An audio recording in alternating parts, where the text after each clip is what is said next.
আসসালামু আলাইকুম।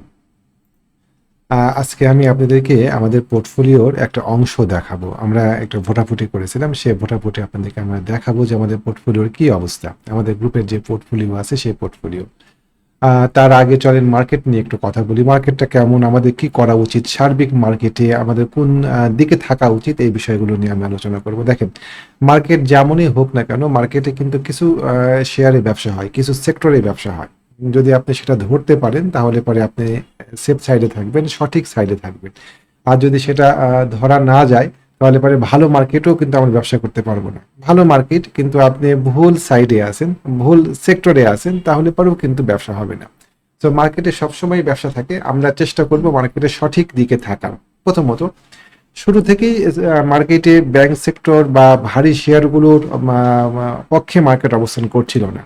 আমরা বহু আগে থেকেই বলে আসছি, চলেন ব্যাংক সেক্টরটাকে একটু দেখি। ব্যাংকই মূলত মার্কেটকে শিফট করে উপরের দিকে। ব্যাংক সেক্টরকে নিয়ে আমরা একটু নেতিবাচক কিছু, একটু না অনেকখানি নেতিবাচক ছিলাম। আমরা বলতে চাচ্ছিলাম যে ব্যাংক সেক্টর নেমে 14 টাকা 60 পয়সায় আসবে। যদি ব্যাংক সেক্টর 14 টাকা 60 পয়সায় আসে, তার মানে ইন্ডেক্স খুব আহামরি বাড়বে না, সাইড বেস মুভমেন্ট করার চেষ্টা করবে ইন্ডেক্স। সেক্ষেত্রে আমরা কোন সাইডে থাকবো, এইটা আপনাকে শুরুতেই ডিসাইড করে নিতে হবে এবং আপনাকে আপনার পোর্টফোলিও সেভাবে সাজায় নিতে হবে খুব ধীরে ধীরে।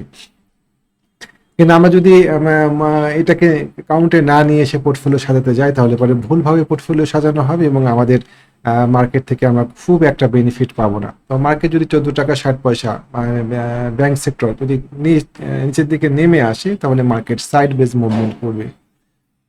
কখন একটু কমবে, মানে কমার দিকেই যেন একটু বেশি ঝোঁক থাকবে, কিন্তু এর মধ্য দিয়েই মার্কেটে ব্যবসা হবে, যেমন এখন হচ্ছে। ছোট ছোট শেয়ারগুলো ফাঁকে ফাঁকে লো পেড গুলো গেম হয়ে যাচ্ছে। লো পেড গুলো ভালো গেম দিল, বিডি অটোকার কোথা থেকে কোথায় চলে গেল শেয়ারটা, কেমন? তো বিডি ল্যাম্পস শুরু করেছে আবার নতুন একটা র্যালি, দেখবো আমরা বিডি ল্যাম্পস কত দূর যায়। বঙ্গজ শুরু করতে যাচ্ছে আর একটা র্যালি, হয়তো হাক্কানি শুরু করবে। মনোস্পুল বের হয়ে যাচ্ছে তার সীমানার গন্ডি থেকে। এই শেয়ারগুলোর সামনে আমাদেরকে একটা রেজাল্ট দিতে পারে, আমরা দেখবো সেটা। সরি। তো আমরা দেখতে পাচ্ছি যে ব্যাংকে আমার 14 টাকা 60 পয়সা এরকম লেভেলে ব্যাংক নেমে আসছে। আসুক, ব্যাংক যদি নেমে আসে আমাদের কোনো অসুবিধা নেই, আমাদের পোর্টফোলিওতে ব্যাংক নাই এবং আমরা ব্যাংক নিয়ে ব্যবসাও করি না। ইন্স্যুরেন্স সেক্টর নিয়ে আমি আপাতত বক্তব্য না দিই।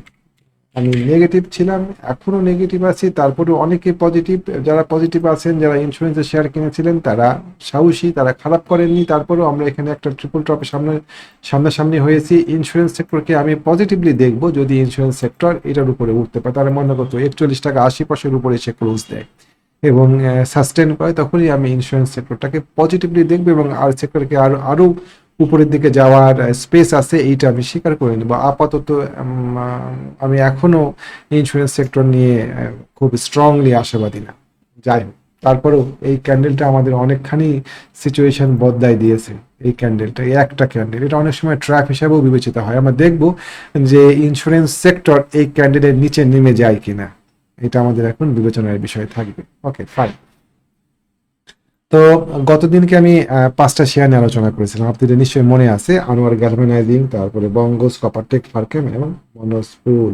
তো আনোয়ার নিয়ে প্রথমে শুরু করে একটু রিক্যাপ করে আমরা আমাদের পোর্টফোলিওতে যাব।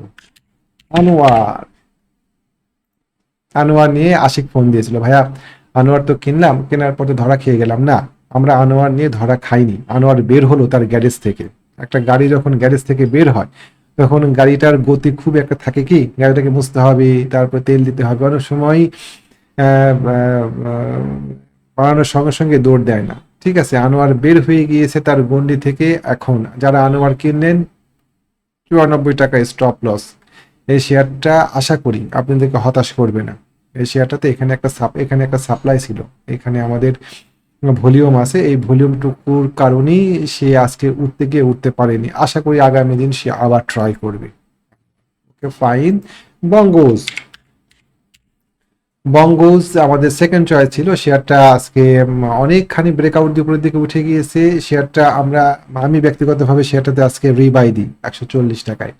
তো ঠিক আছে, ওর নেমে যাওয়ার সম্ভাবনা আছে, আর একটু নামুক 132 টাকা 31 টাকা আবার নামার সম্ভাবনা আছে। আমি আবার রিবাই দেওয়ার প্রস্তুতি রেখে রেখে দিয়েছি। এই শেয়ারটা আশা করি আমাদেরকে হতাশ করবে না ইনশাআল্লাহ। সময় যদি লাগেও, মানে ছোট ছোট শেয়ারগুলোতে মুভমেন্ট করাতে এই লো পেটগুলো আজকে খুব একটা ভালো মুভমেন্ট দেয়নি, আশা করি এটা আগামী দিনকে কভার করে নেবে।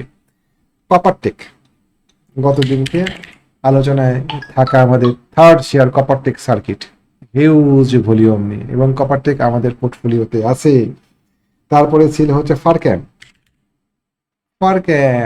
ফারক্যাম আজকে চমৎকার, আমাদের গতদিনকে কেনা ছিল 14-16 টাকা 50 পয়সা, আজকে 17 টাকা 90 পয়সা। আগামীকালকে আমাদের ম্যাচিউর হবে, কোথায় শেয়ার সেল করব সেটা আমরা আগামীকালকে মার্কেট দেখে বলবো। মনোস্পুল শেয়ারটা বের হয়েছে, আমি আগেও বলেছি মনোস্পুল, আনোয়ার গ্যালভানাইজিং, হাক্কানি পাল্প, এগুলা নিয়ে আমরা খামাখা টেনশন না করি। এই শেয়ারগুলো খুব ভালো পজিশনে আছে, এই শেয়ারগুলোতে সময় দিতে হবে কিছুটা। হয়তো অনেক সময় স্মার্ট মানি তার গেম প্ল্যান চেঞ্জ করে, তো আমরা আমাদেরকে অস্থির করে দিয়ে আমাদেরকে সরাই দেওয়ার জন্য তারা নানা রকম কৌশল অবলম্বন করে। যেমন ধরেন অ্যাপেক্স স্পিনিং শেয়ারটা আমাদের কাছে আছে কিছু সংখ্যক, আমরা মানে 75% শেয়ার সেল করে দিয়েছি, 25% শেয়ার আমাদের কাছে আছে এখনো। আমরা স্পষ্টতই এই দিনকে বলছিলাম যে এই শেয়ারটা আমাদেরকে শেক আউট করে ফেলে দিচ্ছে স্মার্ট মানি। চমৎকার ভাবে দেখেন আজকে সে কাম ব্যাক করেছে। তো যাই হোক, তো স্মার্ট মানি নানা রকম কৌশল অবলম্বন করে আমাদেরকে শেয়ার থেকে ছেড়ে দেওয়ার জন্য, এটা আমরা সতর্ক থাকবো যাতে আমরা এখান থেকে বের হয়ে যেতে না পারি। এর পাশাপাশি বিডি থাই নিয়ে কথা বলেছিলাম গতদিন। বিডি থাই সুন্দর চমৎকার, ভলিউম দেখেন কত, ট্রায়াঙ্গেল ব্রেকআউট করলো আজকে। এই শেয়ারটা কি এখানে থাকবে মনে করেছেন? ট্রায়াঙ্গেল ব্রেকআউট, এটাকে এখান থেকে সরাই দিই। বিডি থাই সুন্দর উপরের দিকে মুভ দিবে, এবং আশা করি ইনশাআল্লাহ বিডি থাই উপরের দিকে অনেকখানি স্পেস আছে। বিডি থাই ছোট ছোট শেয়ার, এই শেয়ারগুলো আমরা যদি সাপ্তাহিক চার্টে যাই তাহলে আমরা স্পেস দেখতে পাবো। এই শেয়ারটা আমাদের স্পেস আছে মোটামুটি ভাবে 15 টাকা 80 পয়সা 16 টাকা এরকম জায়গা পর্যন্ত ও যাওয়ার সক্ষমতা থাকে, মানে আরো প্রায় 15% মতন বাড়ার সক্ষমতা আছে। চমৎকার ক্যান্ডেল দিয়েছে এই জায়গাতে। ওকে ফাইন, এবং এই শেয়ারটা যদি আগামীকালকে 13 টাকা 60 পয়সা পার করতে পারে আপনারা এন্ট্রি দেন। গোল্ডেন সান, এই শেয়ারটা আমরা হোল্ড করছি 11 টাকা 90 পয়সা 12 টাকা এরকম রেঞ্জ থেকে। মাশাআল্লাহ, আমরা আমাদের পোর্টফোলিও দেখাবো। নাইস, চলেন আমরা আরো আগানোর আগে আমাদের পোর্টফোলিও একটু দেখে আসি। আমাদের পোর্টফোলিওতে কি কি শেয়ার আছে, আমরা কি কি হোল্ড করছি সেটা আমাদের। আমাদের কাছে আছে দেশবন্ধু পলিমার, একদম ম্যাচিউর শেয়ার। দেশবন্ধু পলিমার আমাদের বহুত কম দামে কেনা আছে। আমাদের কাছে কেনা আছে ফারক্যাম কপারটেক, এগুলো আমাদের কাছে ম্যাচিউর শেয়ার। আমাদের কাছে আছে এশিয়াটিক ল্যাব, 60 টাকা 62 টাকা 63 টাকা দরে কেনা আছে আমাদের কাছে। আপনাদের কাছে আমি অ্যাপেক্স স্পিনিং নিয়ে কথা বললাম, 122 টাকা 18 টাকা এরকম রেটে কেনা আছে আমাদের। 75% শেয়ার হোল্ড করেছি। গোল্ডেন সানে আমাদের পজিশন দেখেন, আমাদের আমাদের আমাদের আমাদের পোর্টফোলিওতে প্রফিট প্রায় 20%-এর উপরে গোল্ডেন সানের প্রফিট দেখাচ্ছে। কেমন? ওকে, তারপরে চলেন আমরা দেখি নাভানা ফার্মা আমাদের কাছে আছে। নাভানা ফার্মাতে আমরা ধরা খেয়েছিলাম অনেস্টলি স্পিকিং, 62 করে কেনা। আমরা আশা করি নাভানা ফার্মা থেকে মুক্তি পেতে যাচ্ছি ইনশাআল্লাহ। আমাদের প্রায় 1 মাসে বেশি সময় হলো শেয়ারটা ধরে রাখা। ওকে, বিবিএস কেবল আমাদের কাছে ম্যাচিউর শেয়ার আছে। ওকে ফাইন, তো মোটামুটি আমাদের কাছে কি পোর্টফোলিও আছে সেটা আমি আপনাদেরকে দেখালাম, ইনশাআল্লাহ আপনারা সেটা দেখলেন। তো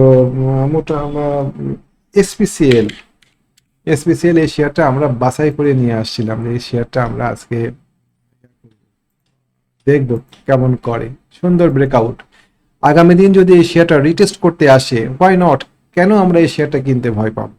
এসপিসিএল ভালো ভলিউম পেয়েছে, এই শেয়ারটা নজরে রাখার মতো একটা শেয়ার। ওকে ফাইন, তো মোটামুটি আজকে এই পর্যন্তই। আমি আসলে শেয়ার বাছাই করি সকালবেলাতে, এই মুহূর্তে বাছাই করা শেয়ার নিয়ে আপনাদের সাথে ভিডিওতে উপস্থিত হতে পারি নাই।